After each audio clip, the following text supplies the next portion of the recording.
प्रायोजक हैं cancer healer centre, a new beginning.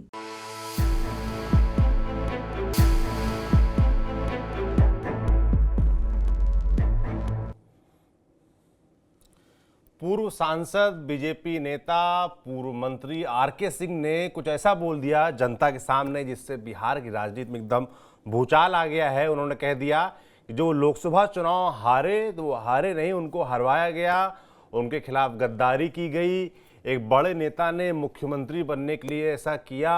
Pawan Singh को पैसा देकर लड़वाया गया ताकि वहां पर समीकरण बिगड़े और मैं अपनी सीट हार जाऊं। ये बड़े दावे क्या इशारा कर रहे हैं? क्या आरके सिंह बीजेपी छोड़ने वाले हैं? क्या आरके सिंह बगावत करने वाले हैं? इस तरह के तमाम सवाल उठ रहे हैं। तो बिहार की बात में आज इसी विषय पर चर्चा करेंगे, बात करेंगे, समझेंगे कि क्या गणित है, किस नेता पर ये आरोप लगा रहे हैं, समझने का प्रयास रहेगा। नमस्कार, मेरा नाम सौरभ त्रिपाठी और आप देख रहे हैं बिहार की बात। सबसे पहले आपको आरके सिंह ने जो बोला वो सुना देते हैं।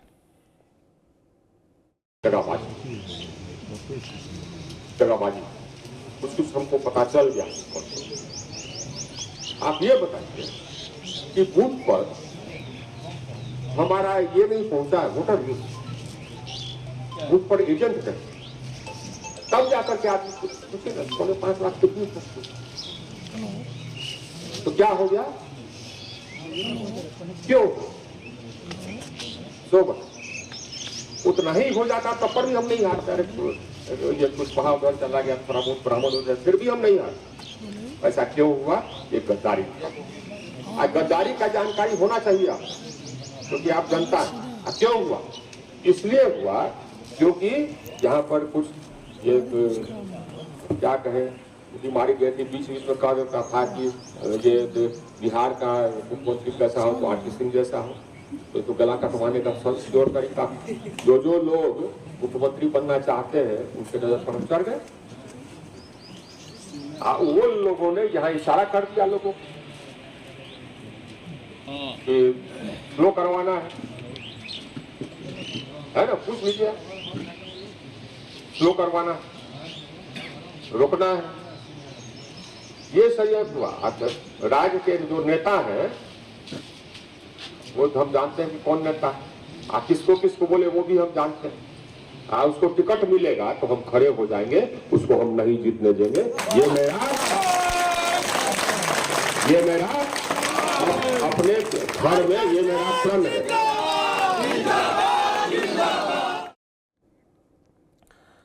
तो सुना आपने आरके सिंह किस तरीके से कस्में खा रहे हैं, गद्दारी के इल्जाम लगा रहे हैं, कह रहे हैं कि आने वाले वक्त में बदला ले लूंगा। महत्वाकांक्षा की जिक्र कर रहे हैं कि कुछ लोग नारा लगाने लगे थे कि आरके सिंह जैसा हो, बिहार का मुख्यमंत्री कैसा हो। इसको लेकर जो लोग बनना चाहते हैं असुरक्षित महसूस किए और उनको चुनाव हरवा दिया। क्या है इसके पीछे गणित, वो समझने का प्रयास रहेगा। हमारे साथ कुछ वरिष्ठ साथी जुड़ रहे हैं। रामबंधु वत्स जी जुड़ रहे हैं, राजनीतिक विश्लेषक हैं। रवि रंजन जी वरिष्ठ पत्रकार हैं, हमारे साथ जुड़ गए हैं। आप दोनों लोगों का बहुत स्वागत है। अभी और कुछ गेस्ट जुड़ेंगे। शुरुआत करते हैं रवि जी, आपने बयान सुन लिया आरके सिंह जी का और लगातार इस तरह के कयास लगाए भी जा रहे थे कि आरके सिंह उतना खुश है नहीं, क्योंकि उनको उम्मीद थी कि शायद जो चुनाव हार गए उनको राज्यसभा मिल जाएगी और तमाम चीज़ें उन्होंने अपेक्षा कर रखी थी, पर ऐसा कुछ हुआ नहीं। और इस बीच अब वो फट पड़े हैं, बयान आ गया है। सबसे पहले तो मुझे लगता है लोग यही जानना चाहेंगे कि किसकी महत्वाकांक्षा टकरा गई आकर आरके सिंह से और उनको पवन सिंह को उतारना पड़ गया। उनके बूथ पर वोटर नहीं पहुंच पा रहे थे, वोटिंग का प्रोसेस धीमा करवा दिया गया और आरके सिंह हार गए। किसकी तरफ इशारा कर रहे हैं? गद्दारी किसने की? ये सवाल क्या मुझसे है? जी अच्छा, देखिए सौरभ जी, आरा चूंकि संसदीय क्षेत्र और मैं आरा संसदीय क्षेत्र का ही वोटर हूं, तो अच्छा, वहां की राजनीति को मैं बहुत अच्छी तरह से समझता हूं। फिर तो आप अच्छे समझा देंगे दर्शकों को हमारे। जी जी बिल्कुल। तो आरके सिंह आरा में सर्वमान्य नेता के तौर पर थे और उनको चुनाव जीतना ही था। निश्चित रूप से आरके सिंह जो बातें कह रहे हैं कि एक साजिश के तहत उनको हराने की कोशिश की गई। हालांकि आरके सिंह अभी तक ये खुलासा नहीं कर रहे हैं कि वो कौन लोग हैं। ये चर्चा जरूर हो गई थी चुनाव से पहले कि आरके सिंह को बिहार का मुख्यमंत्री बनाया जाएगा और केंद्र सरकार चाहती है कि उनको मुख्यमंत्री बनाया जाए और इस तौर पर उनको एक बड़े नेता के तौर पर देखिए, बिहार की राजनीति इस समय नीतीश कुमार जो है वो ब्यूरोक्रेसी पर उनकी राजनीति चल ब्यूरोक्रेसी पर वो भरोसा करते हैं, और ये बहुत बड़े ब्यूरोक्रेट रह चुके हैं, और काम करने का इनका अंदाज भी जो है वो ब्यूरोक्रेट की तरह ही है।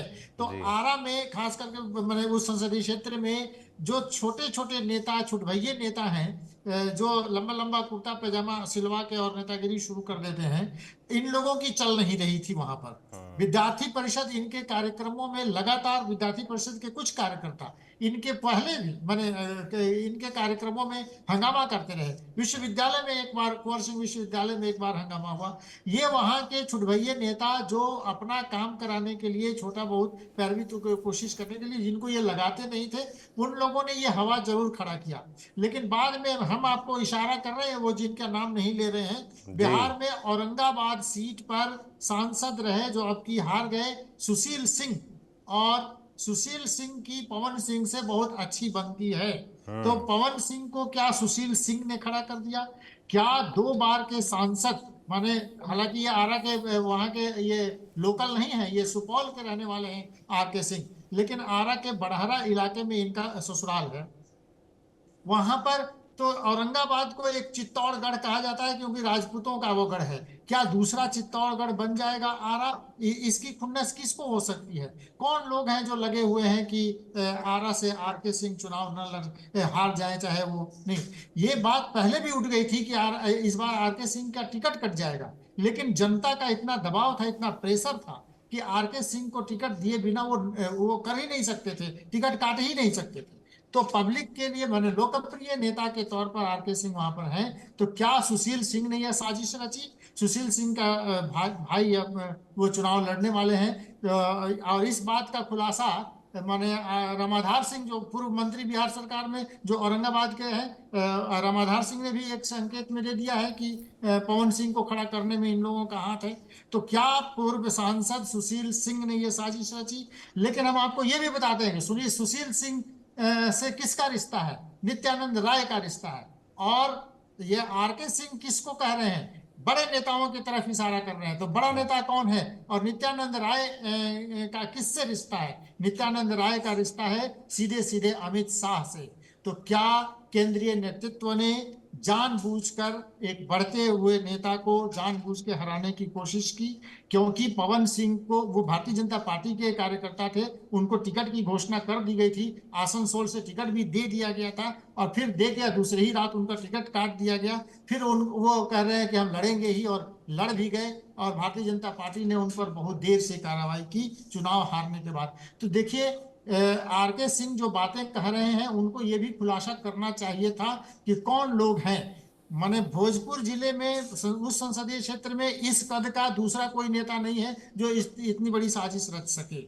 बिहार में भी राजनीति में, माने भारतीय जनता पार्टी को तो मुख्यमंत्री का एक चेहरा उनके पास नहीं है, तो कहां से लाएंगे नेता? तो कौन बनना चाहता है मुख्यमंत्री? या जो ये देखिए, ये केंद्र की राजनीति हुई। केंद्र में लोग एक बड़े इस उभरते नेता को दबाना चाहते थे, जिसके तरफ उन्होंने इशारा किया है। और जब उन्होंने कहा है कि मैं जांच कर रहा हूं, मेरे पास सबूत हैं, मैं बताऊंगा, तो ये खुलासा कर दे तो अच्छी बात है। लेकिन उन्होंने अपनी बातों में एक बात और कही है, जिसको आपने ध्यान से सुना होगा, कि मैं तो पहले पार्टी बनाने जा रहा था, लेकिन नीतीश कुमार ने देखा कि ये काबिल व्यक्ति हैं, और फिर बाद में भारतीय जनता पार्टी ने हमको ये किया। तो ईमानदार और काम करने वाले लोगों की पार्टी में बनाना चाहता था। तो क्या वो पार्टी बनाएंगे? माने ये तो जो बातें वो कह रहे हैं कि क्या कोई नई पार्टी बनाएंगे, अब देखना दिलचस्प होगा। हालांकि आर.के. सिंह ने जो बातें कही हैं, भारतीय जनता पार्टी के लिए मुश्किल भरी बातें तो जरूर हैं। बिल्कुल मुश्किल भरी बातें हैं, क्योंकि इतनी सारी जीतों के बीच बिहार अब बड़ा टारगेट है बीजेपी के लिए, और उस बीच एक बड़े नेता चुनाव जरूर हार चुके हैं, पर कद उनका बड़ा है। केंद्रीय मंत्री रहे हैं, कैबिनेट मिनिस्टर रहे हैं, उससे पहले स्टेट मिनिस्टर रहे हैं, मगर फ्री हैंड था उनको। तो अब इस बीच ये बयान आना और लोकसभा चुनाव के लिए आरोप लगाना, जाहिर सी बात है चिंता तो पार्टी के लिए खड़ी करेंगे। श्याम किशोर जी हमारे साथ जुड़ गए हैं, साथ ही संतोष सिंह जी जुड़ गए हमारे साथ, दोनों का भी बहुत स्वागत है। संतोष जी, मैं आपसे जानना चाहूँगा, ये जो आप बयान देखा आपने आर.के. सिंह का, तो उन्होंने सीधे तौर पे एक तो मुख्यमंत्री की महत्वाकांक्षा का जिक्र किया कि किसी की महत्वाकांक्षा थी जो मुझसे टकरा गई और लोगों को लग रहा था शायद मैं बन जाऊंगा, इस वजह से मुझे हरवा दिया गया। इशारा किसकी तरफ कर रहा है? रवि जी जैसे कह रहे थे, उन्होंने नाम लिया कि वो नित्यानंद राय तक उन्होंने तार जोड़ दिया मुख्यमंत्री के लिहाज से, और सुशील सिंह का नाम लिया। आपको क्या लगता है किसकी तरफ इशारा था उनका? बात खत्म की, उससे थोड़ा बात आगे बढ़ा। देखिए, आरके सिंह कोई पॉलिटिशियन तो है नहीं। वो दौर याद कीजिए 2014 का, उस समय में होम सेक्रेटरी हुआ करते थे और डोभाल पीएमओ के जो आज जिस भूमिका में है उसी भूमिका में मनमोहन सिंह के साथ थे। और जो उस दौर में जो ऑपरेशन चला, उस ऑपरेशन में डोभाल और आरके सिंह बहुत सारे मामले में साथ रहे।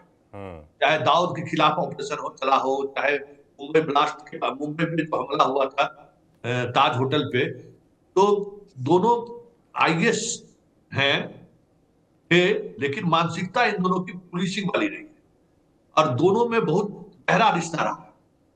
और दोनों एक दूसरे को नौकरी से बाहर हुए तो दोनों एक साथ राजनीति में एक दूसरे को बनाए रखने की कहीं न कहीं डोभाल की कोटे से ये आते हैं। और आप दिल्ली में हैं तो आपको शायद आइडिया होगा, गृह मंत्री भले ही आज भी अमित शाह है, लेकिन गृह मंत्री के तौर पे उनके निर्णय अभी भी डोभाल के बिना अनुमति के लागू नहीं होता है। प्रशासनिक महकमे में जो कुछ भी बदलाव होता है वो डोभाल के अनुमति के बगैर मोदी एक कदम भी आगे नहीं बढ़ते। आज भी बहुत ही ताकतवर है डोभाल, और डोभाल के खास आरके सिंह। तो एक वहां और आरके सिंह याद होगा, ठीक लोकसभा चुनाव से ठीक पहले बिजली के एक प्रोजेक्ट को लेकर अडानी से सीधे सीधे तौर पर ये मिल गए थे, अगर आपको याद होगा। और उस प्रोजेक्ट की वजह से वो प्रोजेक्ट आगे नहीं बढ़ा। और फिर जो चुनाव में जो कुछ भी सामने आया, आप सब कुछ आपके सामने है।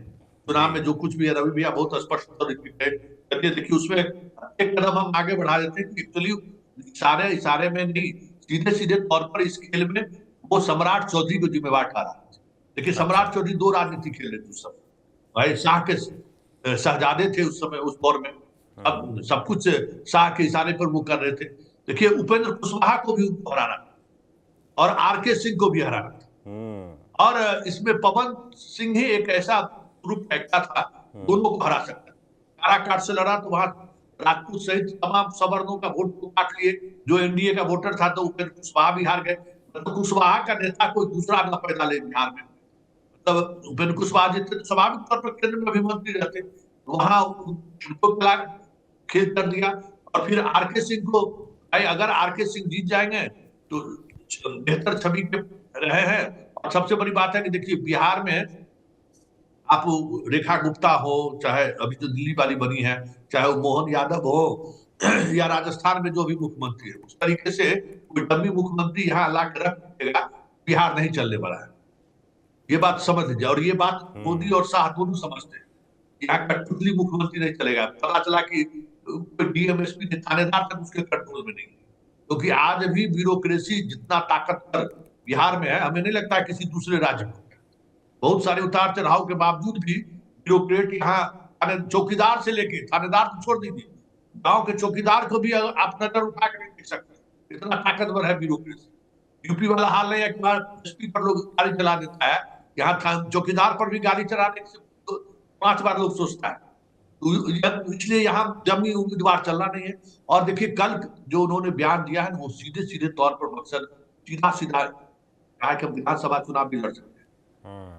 सीधे तौर पर देखिए कि ये डोभाल की रणनीति है। और डोभाल अब बिहार को लेकर, भाई 2014 से लेकर 2024 तक मोदी और शाह बिहार के साथ अपनी राजनीति चलाए ना, कुछ हासिल नहीं हुआ। अल्टीमेटली अंत में आकर नीतीश कुमार के गोद में उनको बैठना पड़ रहा है। अब डोभाल का है कि भाई चलो अब एक बार हम भी देख लेते हैं, हम भी कुछ आजमा के देख लेते हैं। तो कल की बात समझिए कि अब उसी तरफ ये बढ़ रहे हैं। और बिहार के किसी नेता का औकात नहीं है आरके सिंह के बारे में कुछ बोलते। अभी सब हम लोग फाइट लगा रहे थे ना, किसी को औकात नहीं है। और वो आदमी अगर पटना में बैठ के पॉलिटिक्स करने लगे ना, बीजेपी के दफ्तर जाने, एक घटना हम जिक्र कर देते हैं जी, उससे उनके ताकत का एहसास हो सकता है। मुझे लगता है कि 2000 ये अभी जो विधानसभा का चुनाव हुआ है ना, पिछले वाला विधानसभा चुनाव में आरा के किसी सीट को लेकर विवाद हो गया, टिकट को लेकर। वो चाहते थे किसी और को और टिकट किसी और को मिला। संयोग से उस समय में कुछ बगावती बयान दे दिए एनआई को, हम लोग भी पहुंच गए बयान लेने के लिए। जिस समय बयान लेने के लिए पहुंचे, ठीक उसी समय में राजनाथ सिंह का फोन है। तो पूरा ये तेवर में था कि सुशील मोदी सब बेच दिया है, ये किया है, वो क्या है, बाकी जगह जो करना है कर ले, हम आरा में नहीं चलने देंगे, पूरा तेवर में थे। अब उस तरफ से जो भी कह रहे हो ये समझ में तो नहीं आ रहा था, लेकिन बातचीत के अंत में लगा कि अमित शाह बात करना चाहते हैं, थोड़ा उस समय में थोड़ा ठीक से बात कर लें। कहें कि हम अमित शाह से बात नहीं करेंगे, अमित शाह से बात होगी तो फिर विवाद बढ़ेगा, उनको कहिए हम बात नहीं करेंगे। फिर उधर से जो भी कहे, 5 मिनट बाद अमित शाह का, और अमित शाह से जो जिस टोन और जिस आक्रामकता में बातचीत हो रही थी, हमें नहीं लगता कि देश का कोई नेता अमित शाह से इस तरीके से बात करे। अंत में हम लोग यही सुने कि ठीक है, पार्टी आपकी, सरकार बनाना आपको है, भाई मेरा क्या है, हम तो आपको जो करना है, जिसको टिकट देना है आप दीजिए, उससे कोई बात नहीं। थोड़ी देर बाद सुशील मोदी जी पहुंच गए थे, तब तक हम लोग बाइट लेके निकले थे, सुशील मोदी उनके घर में पहुंचे। फिर जिनको टिकट देना चाहते थे एक सीट पर, उनको टिकट वो दिए, बाकी जगहों पर जो राजनीति हुई सो अपने जगह पर। ये देखिए, ये इनका एक मजबूत पहलू हुआ। बिहार में एक ब्यूरोक्रेट्स के रूप में भी इनकी एक अलग छवि रही है, और आज जो सड़क और बिजली में जो बिहार के लोग देख रहे हैं ना, उसमें इनकी बड़ी भूमिका है। बिहार के लोग भी जानते हैं कि सड़क निर्माण में हो या बिजली गांव गांव में पहुंचा है, क्योंकि यहाँ ऊर्जा विभाग के भी प्रधान सचिव थे। और जब वो रिटायर हुए तो नीतीश कुमार को अपना सहायक मंत्री पद देने के लिए तैयार थे, भाई आप आ जाइए, एक विभाग बना देते हैं, सब कुछ आप देखिए। तो बिहार के पॉलिटिशियन को भी पता है, और बाकी जो लोग हैं उनको भी पता है कि आरके सिंह का महत्व क्या है। तो कल की बात समझ रहे कि सीधे सीधे अब आरके सिंह। अच्छा, एक और बात समझिए ना, योगी को अगर रिप्लेस करना होगा तो राजपूत नेता चाहिए नहीं, शाह को क्या चाहिए? इस बीच राजनीति को समझिए ना भाई, यहाँ राजनीति सीधी 2-2-4 थोड़ी होता है कि अगर योगी को किसी समय में रिप्लेस करना होगा तो आरके सिंह बना देगा। भाई राजपूत नाराज नहीं हो, योगी अगर मान लीजिए प्रधानमंत्री पद के लिए चुनौती हो सकते हैं तो एक विकल्प हम खोल देते हैं। तो इसलिए समझ जाइए कि गुजरात मॉडल का ये रिहर्सल चल रहा है। अब देखिए आगे क्या होता है। बिल्कुल, आगे क्या होता है ये तो देखने वाला होगा ही, मगर अभी जो बयान आ गया है उससे खलबली तो बिहार में मुझे लगता है मची गई है। श्याम किशोर जी, आपने सुना, रवि जी को सुना, संतोष जी को सुना, दो लोगों ने 2 नेताओं के तरफ इशारा कर दिया। एक तो नित्यानंद राय, वो भी मुख्यमंत्री बनना चाहते थे, उनकी भी नाम चर्चा रहती थी। दूसरा सम्राट चौधरी का संतोष जी ने जिक्र कर दिया। आप कैसे डिकोड कर रहे हैं आरके सिंह के इस बयान को? देखिए, 2-3 चीजें हैं इसमें। सबसे पहली बात तो यह है कि आरके सिंह बेशक एक चर्चित ब्यूरोक्रेट रहे हैं, उसके बाद जब सांसद रहे 2 बार, फिर मंत्री रहे, तो इन्होंने काम तो अच्छा किया, इसमें कोई शक नहीं है। लेकिन इनमें एक थोड़ी इनका जो काम करने का तरीका था वो ब्यूरोक्रेटिक स्टाइल का था। जो अभी चर्चा की रवि रंजन जी ने, या और बाकी लोग जानते भी हैं, सभी हैं, कि सवाल है कि कोई आदमी विधायक बनता है या सांसद बनता है या मंत्री बनता है, मुख्यमंत्री बनता है, तो वो तो ऐश करता है, इसमें कोई शक नहीं है। लेकिन अगर वो चाहेगा कि उनके कार्यकर्ता फिर केवल झोला ढोते रहें तो कौन चलेगा? कार्यकर्ताओं को भी चाहिए। कार्यकर्ता घर अपनी जमीन बेच के तो काम नहीं करेगा ना, उसको भी कुछ चाहिए, तो उसके लिए उनको थोड़ी छूट देनी पड़ती है। ये पॉलिटिक्स का सीधा साधा इक्वेशन है। लेकिन अच्छा, दूसरी बात कि आप सांसद बन गए, मंत्री बन गए, आपने बहुत अच्छा काम किया, लेकिन जो आपके वोटर्स हैं, आपके लोग हैं, अगर वो आपसे मिलना चाहते हैं तो आप ब्यूरोक्रेट के स्टाइल में नहीं मिलिए, आपको जनता के, आपको लीडर के स्टाइल में मिलना होगा। लीडर और ब्यूरोक्रेट में यही अंतर होता है ना। बिल्कुल। तो एक इनका ये माइनस पॉइंट था। बाकी जो बयान आए हैं, तो आज अभी करीब 7-8 महीने के बाद बोलने का कोई तुक नहीं है। आप देख सकते हैं कि लोकसभा चुनाव और बिहार विधानसभा चुनाव के मिडिल पॉइंट पे, लगभग मिडिल पॉइंट पे ये बात इन्होंने कही है। अभी अब विधानसभा चुनाव होना है, और जो इन्होंने कहा बाकी चीजें जो कही आरोप प्रत्यारोप वो तो सही चलेगा, और नाम का खुलासा किए नहीं है। और होम सेक्रेटरी रहा हुआ आदमी भारत का अगर दबा छुपा के बात करेगा तो कैसे चलेगा? इनको तो क्लियर कट बोलना चाहिए कि भाई ये हैं और हम करेंगे। जैसा कि संतोष जी ने कहा या रवि जी ने कहा, आपकी दिल्ली तक, और ऐसे भी लोग जानते हैं इन्होंने कहा या नहीं कहा, दिल्ली सब लोग जानते हैं कि प्रधानमंत्री तक इनकी सीधी पहुंच थी और बहुत अच्छा उनसे बहुत अच्छी ट्यूनिंग थी, या अभी भी है। तो ऐसी स्थिति में इनको दबा के बात नहीं करनी चाहिए, खुल के बोलें, खुल के खेलें। और जो था पहले कभी कि भाई अलग पार्टी बनाएंगे, तो वो दौर तो गुजर चुका, और अलग पार्टी बना के कितना सरवाइव कर सकते हैं ये भविष्य के गर्भ में है, वो तो मुझको नहीं लगता। लेकिन जो मुझे लग रहा है कि सीधे सीधे ये है कि अगले चुनाव में, विधानसभा चुनाव में इनको मनवांछित सीट मिले, और अगर परिस्थितियां बनती है तो मुख्यमंत्री बनाया जाए। इसके अलावा बाकी इसमें मुझको बहुत दम नहीं लगता है। बाकी चीजें तो पॉलिटिक्स में जो कही जाती हैं वो कितना सच होती हैं ये सब कोई जानता है।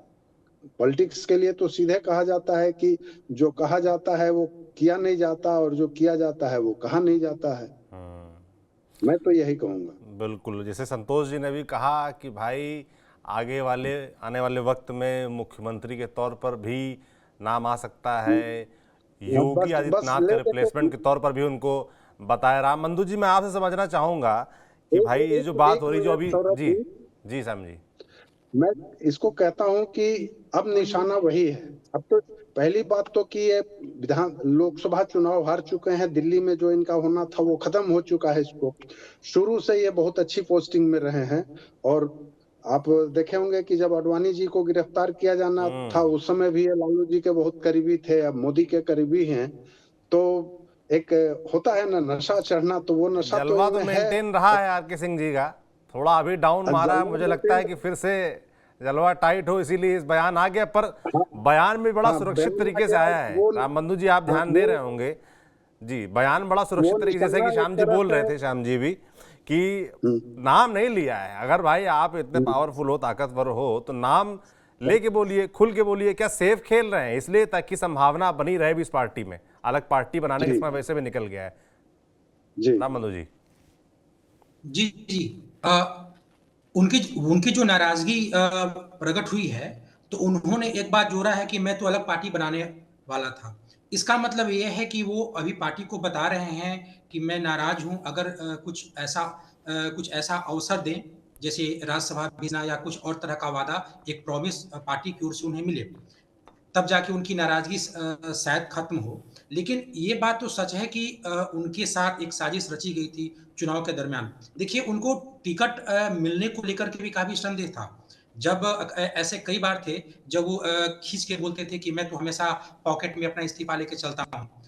जब वो अपने क्षेत्र में रहते थे तो कभी विद्यार्थी परिषद, तो कभी आरएसएस के जो कार्यकर्ता हैं, स्वयंसेवक हैं, उनके साथ उनकी नोक-झोंक हो जाया करती थी।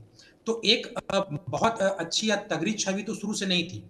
आप ध्यान दीजिएगा, प्रधानमंत्री नरेंद्र मोदी आए थे तो 2024 के लोकसभा चुनाव के प्रचार के दौरान तो उन्होंने एक बात कही थी कि ये इस चुनाव में वोट आप मेरे नाम पे दीजिए, प्रधानमंत्री के नाम पे दीजिए, ये मत देखिए कि आपका सांसद कैसा है।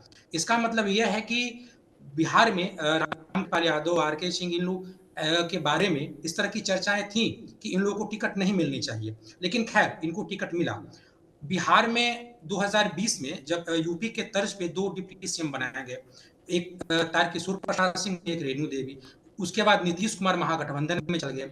जब नीतीश कुमार की पुनर्वापसी हुई एनडीए में, तो 2 डिप्टी सीएम फिर बनाए गए, उनमें एक सम्राट चौधरी और एक विजय कुमार सिन्हा। जब ये दोनों डिप्टी सीएम बने तो दोनों के मन में मुख्यमंत्री की लालसा जागी। उसके बाद बीजेपी के अंदर जो गुटबाजी थी, जो पहले से भी थी लेकिन वो दबी थी या संतुलित थी, वो गुटबाजी अपने उभार पे आ गई। और वो उभार पे आने में सम्राट चौधरी का नाम अक्सर मीडिया में आता था। आप देखेंगे कि सम्राट चौधरी वैसे सभी नेता जिनके बारे में अगर थोड़ी भी ऐसी गुंजाइश हो कि ये मुख्यमंत्री के दावेदार हो सकते हैं, उनको वो कहीं ना कहीं किनारे लगाने का प्रयास किए हैं। आरके सिंह जी भले ही अपना दर्द रू दिए, लेकिन इकलौते नहीं हैं जो बीजेपी के खेमेबाजी का शिकार हुए हैं। इसके शिकार उपेंद्र कुशवाहा भी हुए हैं और इसके शिकार आरसीपी सिंह भी हुए हैं। जदयू छोड़ने के बाद जब वो बीजेपी में आए, एक तो बीजेपी लंबे समय तक उनको अपनी पार्टी में ले नहीं रही थी। लेने के बाद भी बिल्कुल वो गुमनाम से हो गए थे। तो जिन-जिन लोगों को लगा कि ये सीएम के दावेदार हो सकते हैं, उन लोगों का बीजेपी का जो तत्कालीन जो गुटबाजी था, उसके कारण वो लोग दरकिनार हो गए। उसी में एक विक्टिम आरके सिंह जी भी हो सकते हैं। आप देखेंगे कि बीजेपी के कोई भी नेता पहले अपने चुनाव प्रचार या कभी किसी भाषण में जाति का नाम नहीं लेते थे। लेकिन सम्राट चौधरी जी ने कहा कि अगर कोई कुशवाहा के बेटे को छुएगा तो हम कतरा-कतरा खून बहा देंगे। तो नीतीश कुमार के बाद एक अति पिछड़ी जाति के बड़े नेता के तौर पे सम्राट चौधरी अपने आप को डेवलप करना चाहते थे और इसी प्रक्रिया में कई नेताओं को बीजेपी के गुटबाजी का शिकार होना पड़ा। और एक उपेंद्र कुशवाहा जी भी हैं, उन्होंने जब चुनाव परिणाम आया था तो उन्होंने भी आरोप लगाया था, उनका इशारा भी इन्हीं पे था। आज आरके सिन्हा जी भले ही किसी का नाम न लें, लेकिन मीडिया में तो ये बात है, कल के बयान में भी, कल जब उन्होंने बयान दिया उसके बाद भी मीडिया में नाम चल रहा है, सम्राट चौधरी जी का भी, नित्यानंद राय का भी। यही 2 लोग थे उस समय, जब चुनाव परिणाम आया था तो इन्हीं दोनों का नाम है।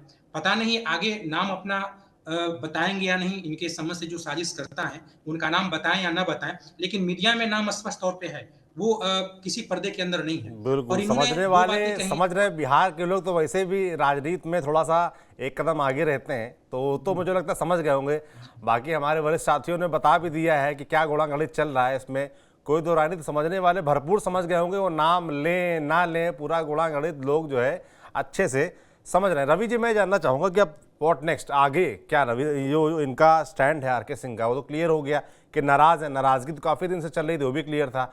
अब उन्होंने बयान दे दिया, जनता के बीच एक शिकूफा छोड़ दिया है। आपने कहा कि भाई पार्टी अलग बना सकते थे, इस तरह की बात भी उन्होंने कही। अब क्या कोई संभावना है अलग पार्टी बनाने की? क्योंकि वो कह रहे हैं कि जिन लोगों ने गद्दारी की है मैंने चिन्हित कर लिया है, उनको टिकट मिलेगा तो मैं पूरी तरीके से बदला लूँगा विधानसभा चुनाव में। तो विधानसभा चुनाव के मद्देनज़र पार्टी बनाने की स्थितियाँ क्या बची हैं या बीजेपी के साथ रहेंगे? क्या फ्यूचर क्या देख रहे हैं आप? देखिए सौरभ जी, आरके सिंह कोई नई पार्टी बना के और नई राजनीति शुरू करेंगे ऐसा लगता नहीं है, और वो नहीं करेंगे, इसकी संभावना कम है। मैं संतोष जी की बात से ज़्यादा इत्तेफाक रखता हूँ। संतोष जी ने बिहार की राजनीति की परतों को जिस तरह से वो खोला है, और वो करते रहते हैं, हम उनको देखते रहते हैं, तो वो संतोष जी की बात से मैं ज़्यादा इत्तेफाक रखता हूँ कि अच्छा, प्रेशर पॉलिटिक्स भी चुनाव से पहले तो होती ही है। तो आरके सिंह का तो टिकट ही काटने की तैयारी चल रही थी बीजेपी में कि आरा से उनको टिकट नहीं देंगे। अगर जनता का इतना बड़ा डिमांड न होता तो आरके सिंह का टिकट भी कट गया होता। लेकिन केंद्रीय नेतृत्व ने उनकी पकड़ मजबूत है और इसीलिए उनका टिकट नहीं कटा।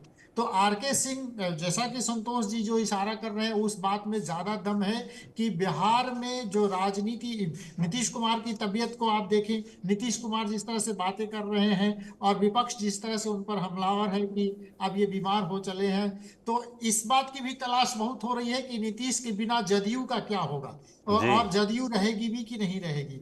तो क्या भारतीय जनता पार्टी अपना कोई नेता खड़ा करना चाहती है कि अगर ऐसा कुछ हुआ तो वहाँ बिहार में नेतृत्व के लिए कोई चेहरा अगर उनके पास है तो निश्चित रूप से आरके सिंह एक बड़े चेहरा के तौर पर उभर कर सामने आएंगे, जिनकी स्वीकारोक्ति है। देखिए तो रवि जी, आपकी ये बात सुनकर अगर बिहार में तमाम नेता जो है नाराज हो जाएं तो कोई दो राय नहीं होगी, क्योंकि जो नाम आप ही लोगों ने लिए, नित्यानंद राय हो, सम्राट चौधरी हो, ये सब लोग, ये आप लोगों की बात सुन के नाराज हो सकते हैं। हाँ, हो सकते हैं, लेकिन जो बात है सो है। बिहार के बच्चा जानता है कि ये कौन लोग इस राजनीति में। आरके सिंह नहीं बोल रहे हैं, लेकिन सब लोग जानते हैं कि कौन लोग हैं जो आरके सिंह को परेशान करना चाहते हैं। कुशवाहा वोटर्स को लेकर आप उपेंद्र कुशवाहा को आपने राज्यसभा क्यों भेजा? अपना प्रत्याशी, क्योंकि उपेंद्र कुशवाहा की स्वीकारोक्ति है। कुशवाहा वोटर उनके बिना बिहार में कहीं दूसरी जगह नहीं जा सकता। सम्राट चौधरी कुशवाहा के नेता नहीं हो सकते, वो चाहे लाख कोशिश कर ले। और बाद में तो उन्होंने पगड़ी भी उतार दी, जाके सरजू में नहा लिया, और वो कह रहे थे कि जब तक इनको हटाएंगे नहीं तब तक पगड़ी नहीं। तो पगड़ी तो उतर गई और अब उनके पीछे पीछे घूम रहे हैं। तो नेता कौन होगा? निश्चित रूप से आरके सिंह में कोई बात है, और पार्टी को उनके भीतर कोई संभावनाएं दिख रही हैं, तो ये कह नहीं सकते कि आर के सिंह जो अपनी तरह से जो राजनीति कर रहे हैं, तो निश्चित रूप से आर के सिंह के लिए बीजेपी के भीतर संभावनाएं ज्यादा हैं और बीजेपी उस ओर देख भी रही है, ऐसा लगता है। बिल्कुल संतोष जी जो बात बोल रहे हैं रवि जी कि बीजेपी को संभावनाएं दिखती हैं आर के सिंह के अंदर, और इस तरीके से उन्होंने आज बगावत छेड़ी है और संभावनाएं दो एकदम विपरीत बातें लगती हैं। क्या कुछ करवाया जा रहा है? जो आप इशारा कर रहे थे कि आर के सिंह जो आप अचानक से चुनाव से 6-8 महीने पहले ये बयानबाजी शुरू कर रहे हैं ताकि उनकी चर्चा फिर से पूरे बिहार में हो, वो खुद से कर रहे हैं या करवाया जा रहा है? देखिए, जहां तक आर के सिंह के बारे में मेरी समझ है, अगर कोई मीडिया वाला आज पहुंच जाए ना और उनको लोगो लगा दे कि आप तो वहां छायावादी बोले थे, कौन वो नेता है, वो नाम बता दे तो कई भेज ही दीजिए किसी को फिर। ना वो पॉलिटिशियन है ही नहीं।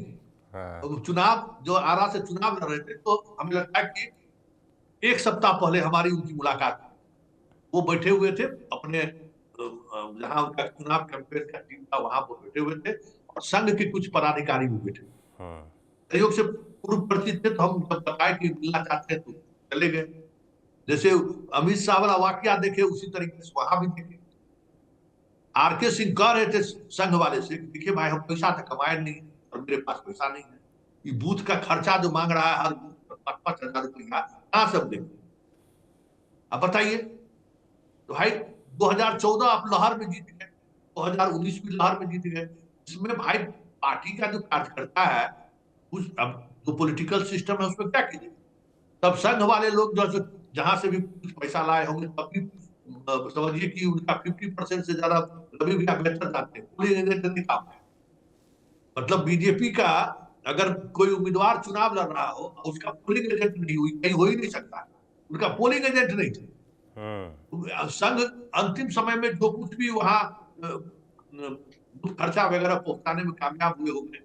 तो ये फिर भी एक बात समझ लीजिए कि आर के सिंह ने जो कहा है ना, नाम बोल देंगे, अगर 1-2 बार मीडिया वाले पूछे तो नाम भी बोल देंगे कि कौन आदमी ये है, और जो लिस्ट को दिया गया है भाई उसको अब जरूरत सवाल है कि अब तो सम्राट चौधरी की जरूरत भी नहीं है ना।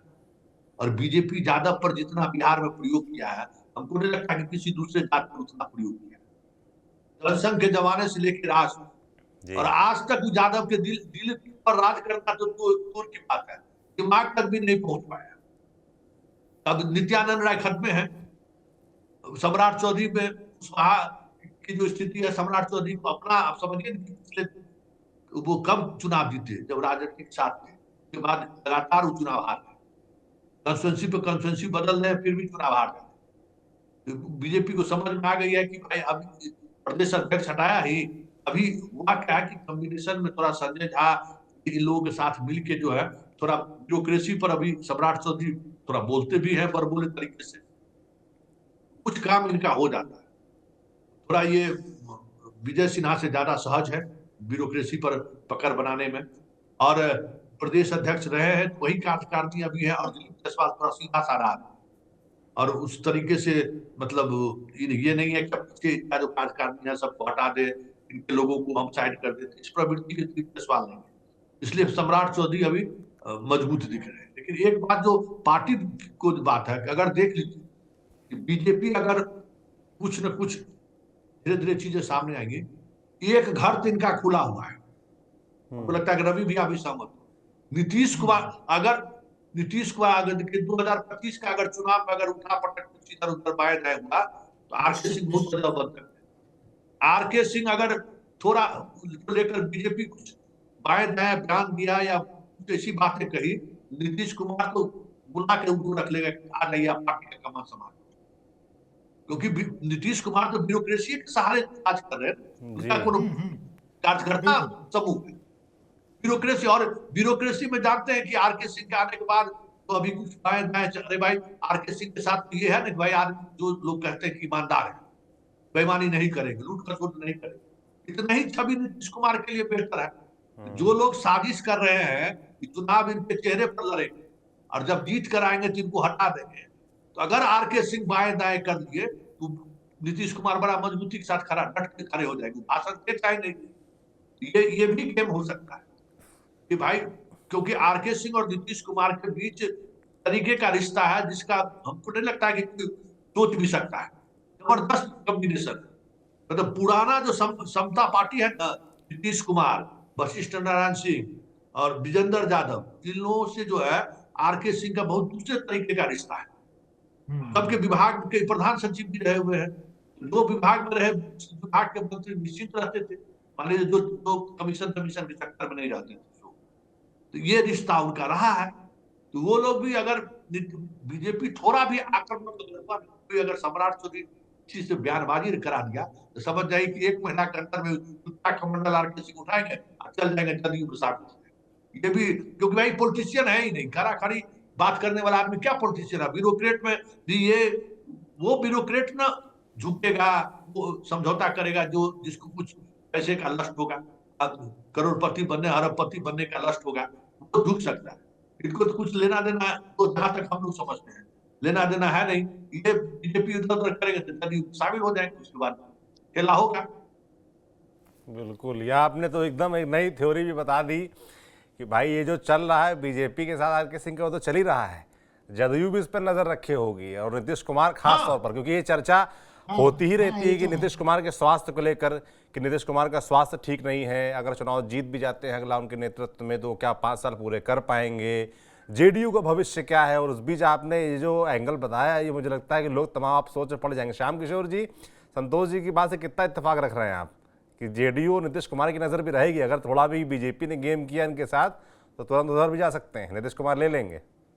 देखिए, राजनीति में तो कभी भी कुछ भी कहीं भी संभव है ना। बिल्कुल। और राजनीति का चस्का जिसको लग जाता है, देखिए एक क्लियर कट बात कही जाती है कि प्रेस, पॉलिटिशियन और पुलिस वाले जब तक अपने, और एक और गंदा सा नाम कहा जाता है प्रोस्टिट्यूट, कि ये चारों जब तक अपने कोठे पे होते हैं तब तक बहुत सम्मानित रहते हैं, मतलब अपनी कुर्सी पे होते हैं, कोठा मतलब कुर्सी पे, और जब वहां से उतर जाते हैं तो कोई नहीं पूछता है।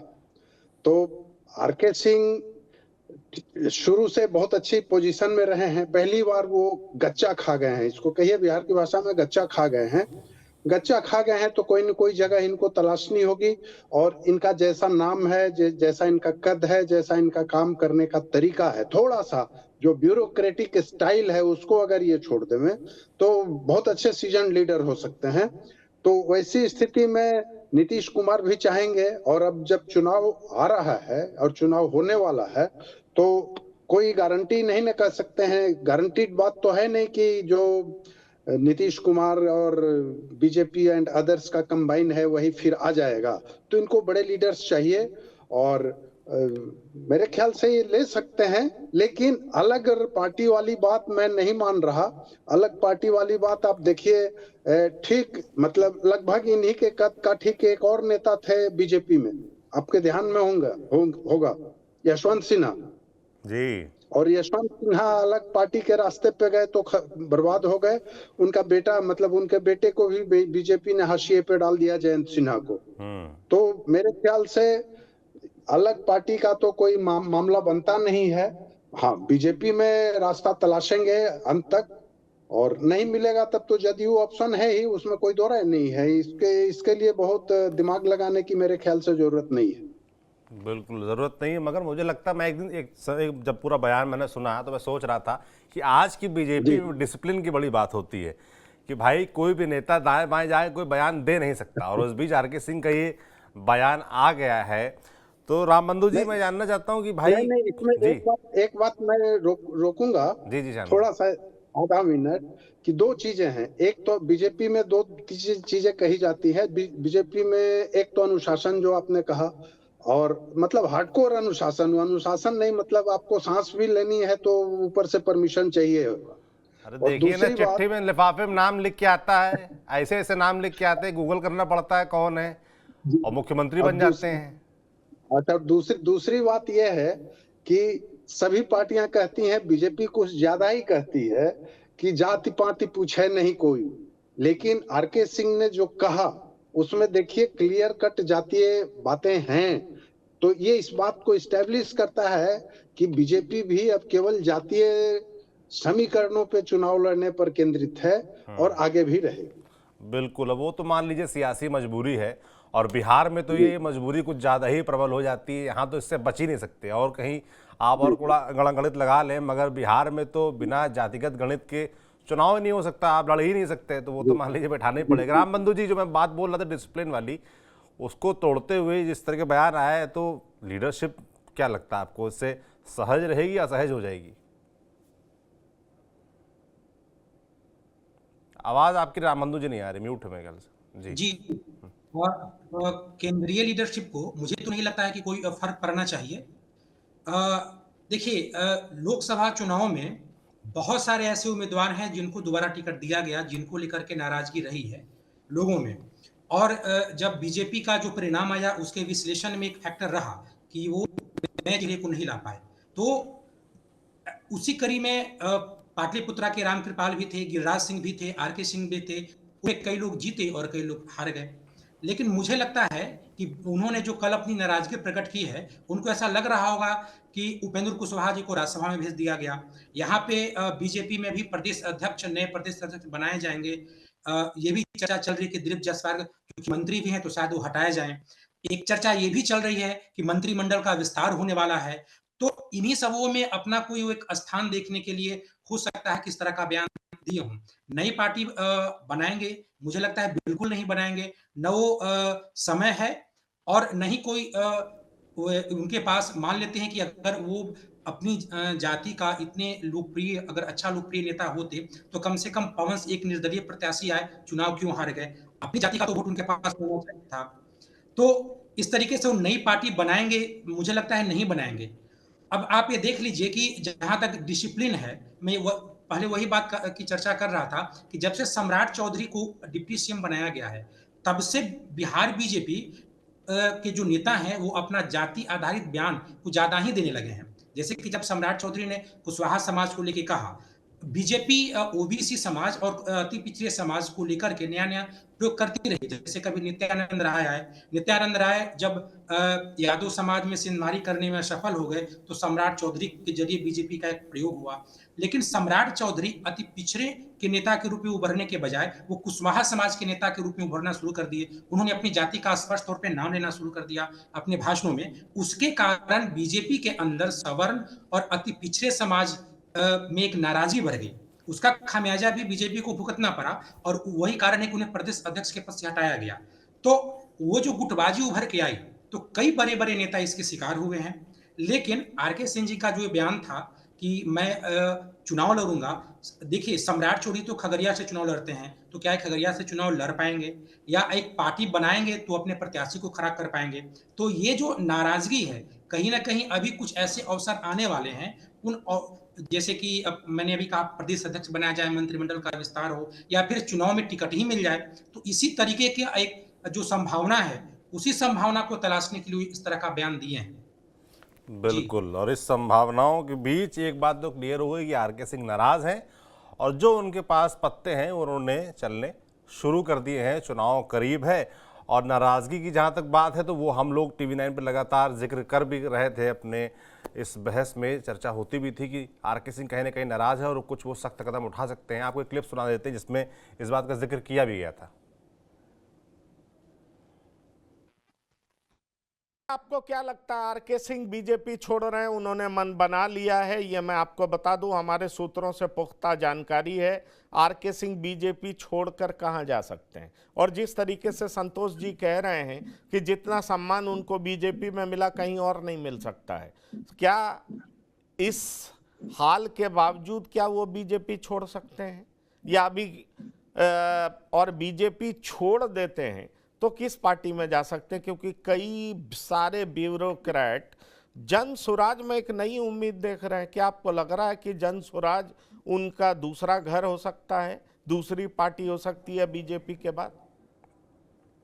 तो देखिए 23 सितंबर को जो चर्चा हम लोग कर रहे थे कि भाई आरके सिंह गुस्सा है, नाराज है, पार्टी छोड़ सकते हैं, तो पार्टी तो नहीं छोड़ी है पर पार्टी दबाव बनाने का काम जरूर शुरू कर दिया है। और इसका अंत क्या होगा, भविष्य क्या होगा, इस पर हमने एक लंबी चर्चा की। संतोष जी, राम बंधु जी, रवि जी, श्याम किशोर जी, आप सभी लोगों का बहुत बहुत धन्यवाद हमारे दर्शकों को समझाने के लिए कि इसके क्या मायने हैं और आने वाले वक्त में जो चुनाव होने हैं उस पर इसका क्या असर हो सकता है, खासतौर पर जो मुख्यमंत्री पद की जो रेस है उस पर इसका क्या असर हो सकता है, समझाने के लिए आप सभी का बहुत बहुत धन्यवाद। बाकी बिहार है और बिहार की राजनीति है और आने वाले वक्त में है चुनाव, तो चुनाव से पहले मुझे लगता है इस तरह की बयानबाजी, इस तरह के दबाव बनाने का प्रयास लगातार होता रहेगा सभी पार्टियों की तरफ से। मगर आज आर.के. सिंह ने जो कहा, जाहिर सी बात है कि वो बड़ा बयान है, बड़ा आरोप है, गद्दारी का आरोप उन्होंने लगाया और उन्होंने कहा है कि वो बदला भी वो लेंगे आने वाले विधानसभा चुनाव में और बहुत जल्दी वो नाम भी बताएंगे। तो नाम क्या है, आरोप किन पर लगे हैं, ये हमारे जो वरिष्ठ साथी थे सभी ने आपको बताने समझाने का प्रयास किया। आपको ये बातचीत कैसे लगी हमें कमेंट बॉक्स में लिखकर ज़रूर बताएं। बाकी देखते रहिए बिहार की बात। शुक्रिया।